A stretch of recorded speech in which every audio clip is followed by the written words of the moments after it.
Marami pong salamat kay Thank you Dr. very Haris much. Acero. O yan na, ito ay super flower. O, di ba? Ngayon naman pumunta tayo sa super fruit. Ayan, maging yung mga doktor po kasi nagsasagawa na rin ng pag-aaral sa bisa ng super fruit juice. Lumabas po ang naging resulta sa 30 pasyente na may iba't ibang karamdaman. Panoorin po natin ito. Unang napatunayan ang bisa ng acai berry sa mga bansa sa South America. Dito kasi matatagpuan ang puno ng tinaguriang superfruit na acai berry. Mula sa Brazil, dinadala pa ang mga acai berry sa Amerika para dito iproseso. Marami na ring pag-aaral ang isinagawa para masiguro na ligtas ang superfruit. Sa Pilipinas, si Dr. Joseph Lee, isang surgeon urologist, ang nagsagawa ng pag-aaral. We classify classify natin ang pasyente sa 5 kategorya. Una, obesity, so yung mga medyo overweight. Pangalawa, yung mga hypertensive na pasyente natin na nagme-maintenance naman.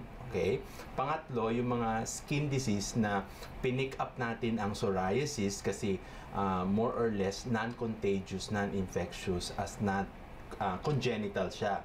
Then, ika-4 na pasyente natin yung mga pasyente natin na operahan na may cancer infliction. Ika-5 natin yung mga pasyenteng may sakit sa buto. Ang bawat pasyente ay dumaan sa ilang physical examination kung saan sila tinimbang, kinuna ng blood pressure, dugo at skin sample para sa mga may allergy. Sa loob ng 3 buwan, 2 beses uminom bawat araw ang mga pasyente.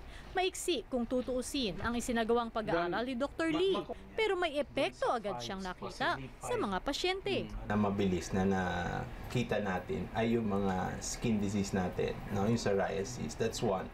Kasi una-una kasi lalo na psoriasis yan, tumuyo, hindi na kumate at hindi na siya namula. That's one. Now, yung sumunod na disease is yung osteoarthritis, yung rheumatism natin. Okay?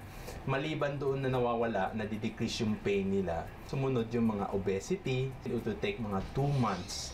So, na naramdaman nila, ay, naglulose sila na weight. Patuloy din ang ginagawang pagmamonitor ni Dr. Lee sa kanyang mga pasyente. Lumabas na mas naging maganda ang resulta ng pag-inom ng superfruits sa marami niyang pasyente. Bukod sa mayaman sa antioxidants ang acai berry, mataas din ang vitamin C content nito. Inaalam pa rin ngayon kung saan pa pwedeng gamitin ang superfruits para mas magamit pa ito sa medisina. O ayan na, so habang nagdidikdik po